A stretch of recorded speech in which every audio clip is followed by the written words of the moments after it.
Hello, and welcome back to FoxxTV Healing and Wisdom Podcast. I am your host, Andrea Fox, and of course, Rick the Plant is here with me as always. He's quiet, consistent, and thriving. And honestly, that feels like a lesson all by itself. And today's conversation feels very real because I think a lot of people talk about protecting their peace, maybe online, but very few people talk about what it actually feels like when you have to do it in real life, real time. Because protecting your peace sounds beautiful when it's a quote on social media. But in real life, it can feel challenging, it can feel lonely, and sometimes guilt tries to convince you that protecting your peace is wrong, especially when you've spent most of your life being the dependable person. And I know that role very well. I've always been the person people could depend on. I naturally stepped into problem solving mode, tried to help when someone was hurting, or often carried more than people realized. And for a long time, I thought that was simply what being loving looked like. I believed always being available meant I was being a good daughter, a good wife, a good mother, a good friend, a good person.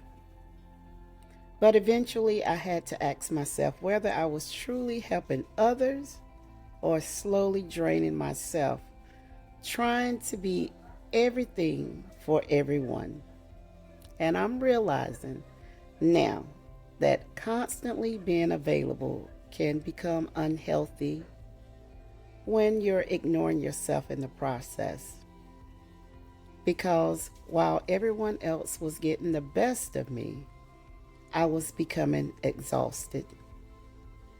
And what made that even harder was realizing that people often only see the version of you that keeps showing up. They may not see the private battles, the emotional weight, or the prayers you're praying behind closed doors just to keep moving forward. I can honestly say this season of my life has stretched me in ways I didn't even expect. There are responsibilities I carry quietly, personal goals I'm working on privately, and situations that require a lot of prayer, wisdom, and emotional discipline. And I realized I could not keep giving people unlimited access to me while trying to protect my own peace. That realization changed me. And I think many of us struggle because we want boundaries without disappointing anyone. And that's just not realistic. Sometimes growth disappoints people who benefited from your lack of boundaries, if that makes sense. That doesn't mean they're bad people. It simply means they were used to a version of you that no longer exists. That shift can feel difficult when people are used to immediate access to you because boundaries often reveal who respected your kindness and who simply expected your availability. And I've learned that protecting your peace sometimes means disappointing others so you can stop disappointing yourself. And that lesson hit me deeply recently while I was in the garden. Something that has quietly become a place of peace for me. There's something about being outside, planting and watching things grow that helps me slow down and breathe. There's something about planting that feels spiritual to me. Watching something grow reminds me so much of life. A couple of days ago, I invited my husband's 89-year-old mother outside while I was planting. I handed her a flower pot, some soil, and a few flowers. And watching her light up while planting something of her own was such a beautiful moment. She proudly claimed what she planted, and watching my husband witness that moment with his mother felt incredibly special. And in that moment, I thought, this is who I am. I love creating beautiful moments. I love making people feel included. I love creating joy. That softness in me still exists. But what has changed is understanding that I cannot keep pouring from an empty place. And I think many people listening may be in that season right now as well. That doesn't mean your heart has changed. You still care deeply about people and you still want the best for those you love. You're just learning that caring for others should not require abandoning yourself. And boundaries can look very ordinary. For me, protecting my peace has looked like becoming far more intentional with my time and energy.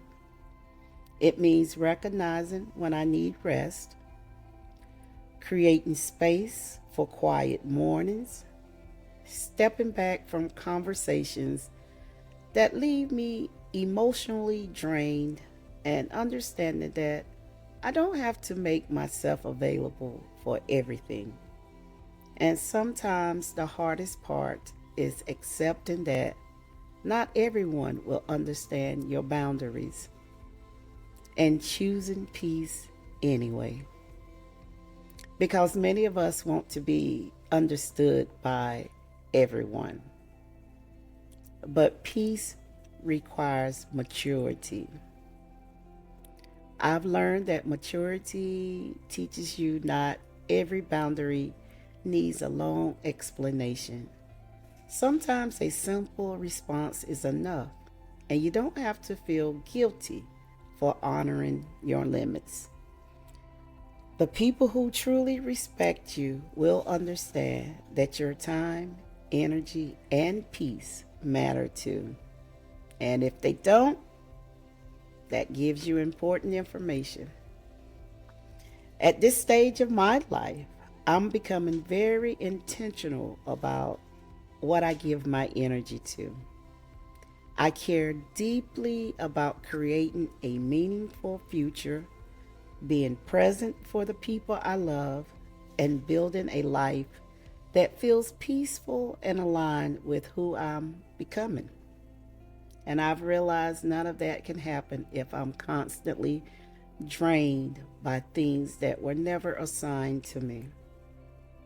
And if I'm honest, this season has felt lonely at times.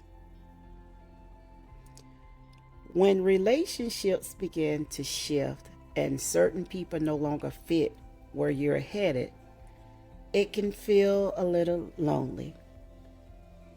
But I also believe loneliness and alignment can sometimes exist in the same season because not everyone is meant to go where you're going, and not everyone can understand what God is doing in your life, and that is okay.